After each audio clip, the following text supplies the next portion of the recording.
নমস্কার।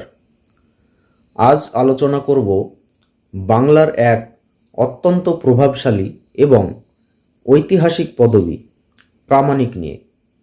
এই ভিডিওর অনুরোধ করেছিল বহরমপুরের সুপ্রিয়া বিশ্বাস। সুপ্রিয়া, তোমার অনুরোধেই আজকের এই আয়োজন। স্ক্রিনে তোমার কমেন্টের স্ক্রিনশটটা দিয়ে দিচ্ছি। সরাসরি মূল আলোচনায় ফিরি।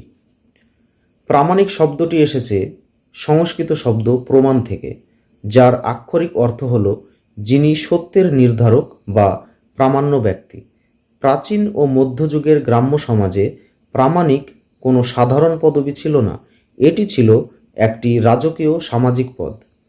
বাংলার বিভিন্ন সম্প্রদায়, বিশেষ করে মাহিষ্য, নমশূদ্র, কায়স্থ এবং তন্তুবায় সমাজের মধ্যে যারা অত্যন্ত বিচক্ষণ এবং প্রভাবশালী ছিলেন, তাদের এই বিশেষ উপাধিতে ভূষিত করা হতো।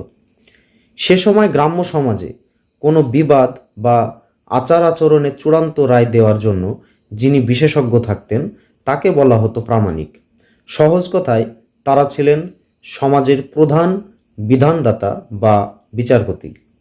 তাদের দেওয়া রায়কে চূড়ান্ত প্রমাণ হিসেবে গণ্য করা হতো এবং সেই জন্যই তাদের এমন নাম। জানলে অবাক হবেন, সে সময় প্রামাণিকদের অনুমতি ছাড়া গ্রামে কোনো শুভ কাজ বা বিয়ে পর্যন্ত সম্পন্ন হতো না। পরবর্তীকালে এই শক্তিশালী বিচারিক পরিচয়টি স্থায়ী বংশগত পদবিতে পরিণত হয়।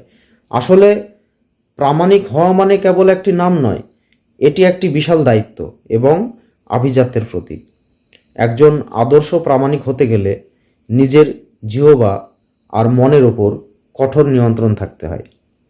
এই আত্মসংযমই ছিল আমাদের পূর্বপুরুষদের শক্তির আসল উৎস। ভিডিওটি শেয়ার করে এই গৌরবের ইতিহাস সবাইকে জানিয়ে দিন। ভালো থাকবেন। নমস্কার।